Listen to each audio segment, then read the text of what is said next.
عالسلامة ومرحبا بكم في دبارة جديدة. اليوم باش نعملوا دبارة عشاء 100% تونسية. باش نبدا بالحاجة الصعيبة اللي هي الخبز، مش الصعيبة معناها اللي تشد الوقت. نعجنه ونخليه يخمر ويرتاح، وبعد نعملوا العشاء، نحضروا العشاء. باش نحضر اليوم خبز المطلوع، المطاليع يقولوا في الجهات الأخرى، ولا خبز الطاجين اللي يطيب على الغاز مش في الفور. خذيت كيلو سميد أرتب، خذيت معاه 300 غرام فرينة، نبسو بشوية زيت،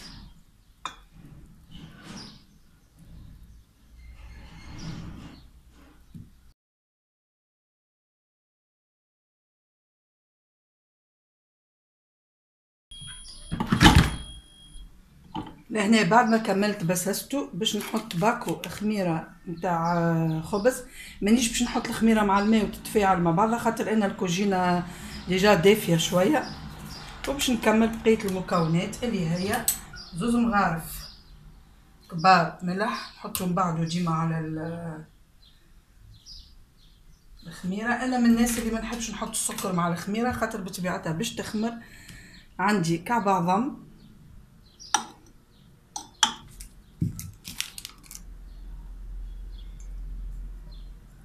150 مليلتر حليب دافي. ونبدا نشوف نراقب العجينه متاعي، وفي نفس الوقت نبدا نزيد في الماء بشويه بشويه، نكمل نعجنها ونرجو مع بعضنا. خليت الخبز يرتاح هنا، وتوا باش نمشيو نعملو الطبق الرئيسي اللي هو مصلي بالدجاج. عندي لهنا افخاذ نتاع الدجاج، خليتها بالجلده نتاعها. المصلي ننصحكم تطيبوه هكا بالجلده خير، باش ما تتصهدش الدجاجه وتجيكم شايحه. وزيد يجي ابن ويصيب الجلده ذي، تصيب الزيت نتاعها وتخلي المصلي راوي شويه، سورتو اللي يحب يعملو شايح كيما باش نعملو انا. خذيت هنا بصل، وننصحكم تستعملوا البصل الربعي هذاك المربع، باش نحط عليه فلفل وطماطم. عملت لكم برشا مرات انا المصلي. فلفل، عندي فلفل حار،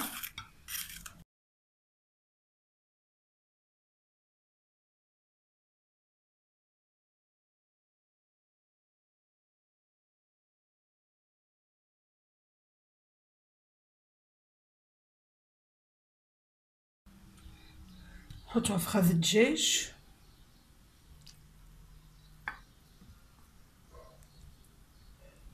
حط كل شيء يطيب مع بعضه. شويه ثوم،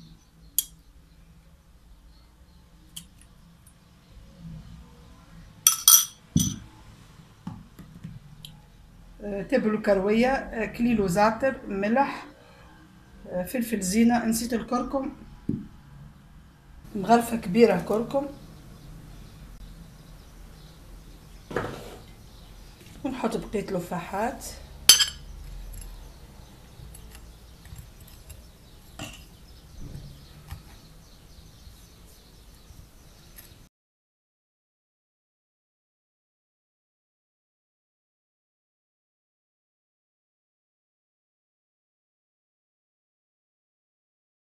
باش نزيد شويه كركم للبطاطا باش تجي صفرة شويه.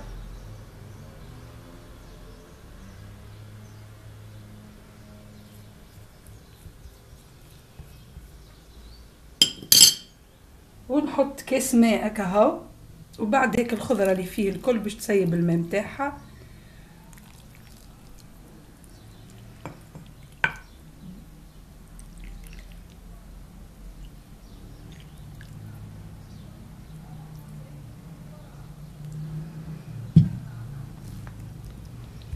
ونحط الفور، نحطه في الفور يطيب على نار متوسطه.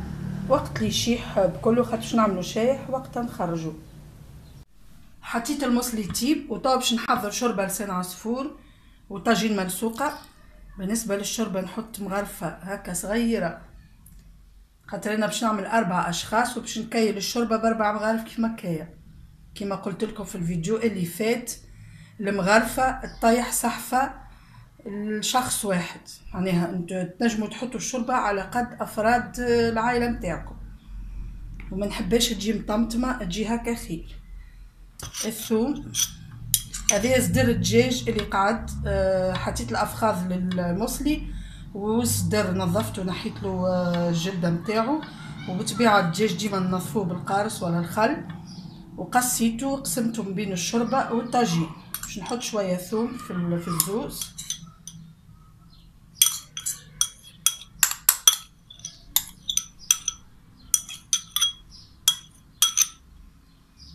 انا الشوربه والطاجين نحط لهمش البصل، خاطر ما ناكلوهوش احنا البصل في الحاجات هذيا، واذا تحبوا حطوا شويه كركم في الشوربه، وشويه في الطاجين، وشويه في الشوربه. صبيت الزيت بالطبيعه، حطيت الزيت، شويه فلفل زينه للشوربه برك هذايا، ملح، الزوز. بديش باش نكثر في الطاجين خاطر هو بالجبن، باش نحط فيه برشا زوز انواع نتاع جبن. شويه تابل وكرويه،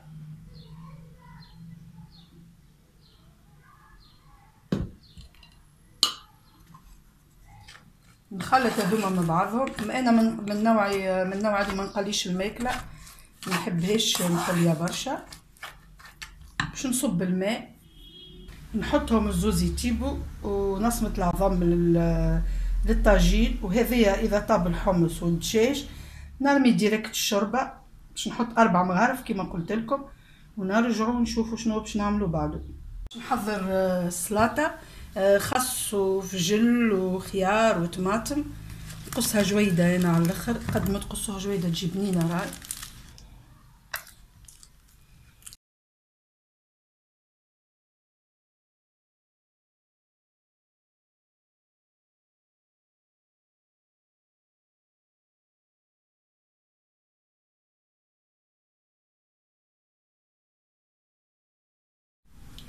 الدجاج كمل طاب، بسم الله.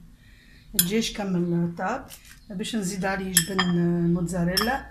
جبن الموتزاريلا يبان ياسر الطاجين الملفوقه، جربوه توليو ديما تعملوا فيه.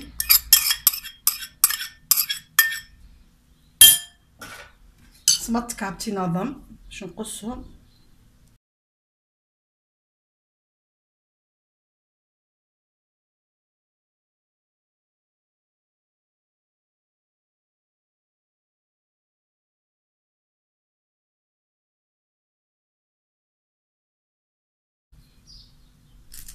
عندي جبن هذايا نتاع الطاجين، حطوا اي نوع تاع جبن عندكم يبنن راه.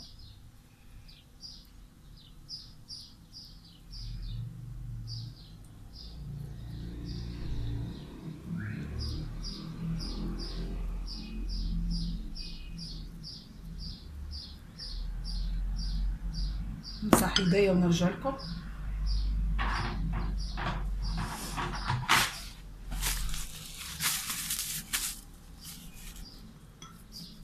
جبن الطاجين الملسوقه ما يحبش برشا عظم نيه، يجي يشد روحه شويه.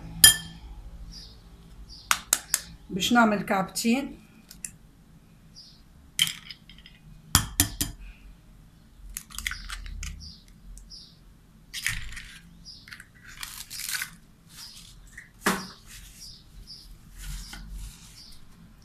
وناخو ابيض العظم نزيدو هنا، والاصفر نخليه ندهن بيه.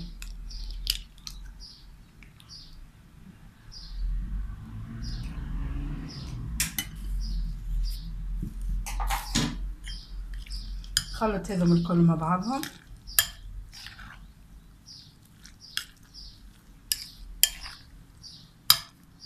نزيد شويه حبق باش يجي فاوح شويه، وتنحس الصفوره نتاع العظم. لا مش حبق، كليل.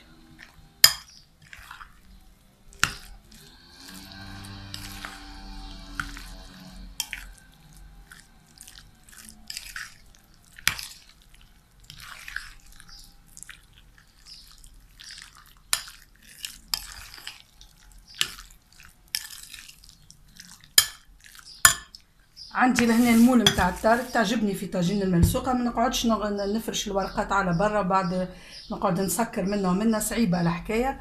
مش صعيبه، ما يلزمها وقت، وبالسيف ساعات تلصق. هاكا انا ناخذ المول هذه ونختار ديما ملسوقه الباكوات، تعجبني برشا. فرشت 5 كعبات ودهنت كل كعبه، بين الكعبه والكعبه ندهن بالزيت باش تطرى شويه. نحط توا الفارس نتاعي،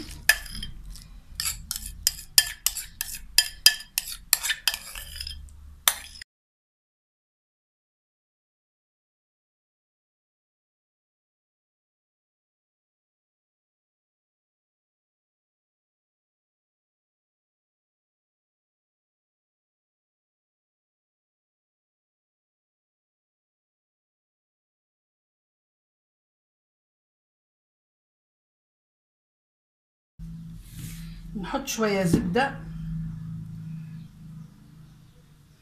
زبده تعطيني كاللمعه متاع البريكه من الفوق، وتعطيها منظر، تجي منظر دوري كي ذهبي.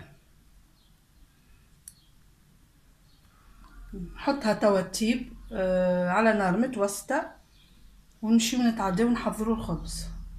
توا باش نحضروا الخبز بعد ما خمر. نحاول نطيح له الخميره نتاعو.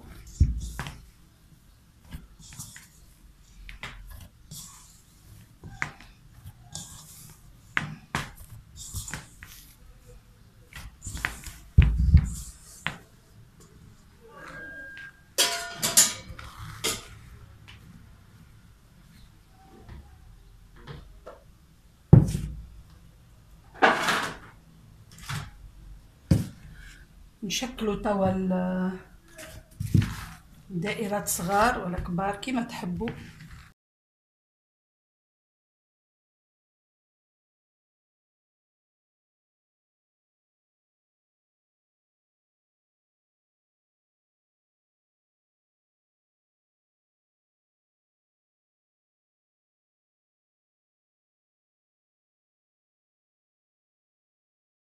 الدائري بداية خير.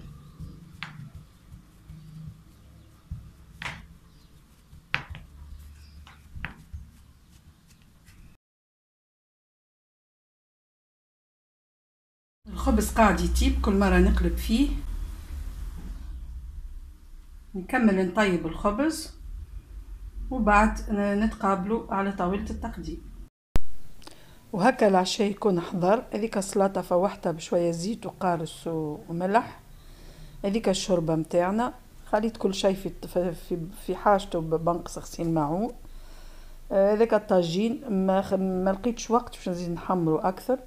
هذايا الخبز، شوفوا كيفاش جا طريه. هذاك المصلي، وانتم الطاجين كيما قلت لكم خليوها زيد يحمر اكثر خاطر انا زربني الوقت. ان شاء الله تكون عجبتكم الوصفه، وان شاء الله تكون عجبتكم دبارتنا لليوم، ونقول لكم بالسلامه.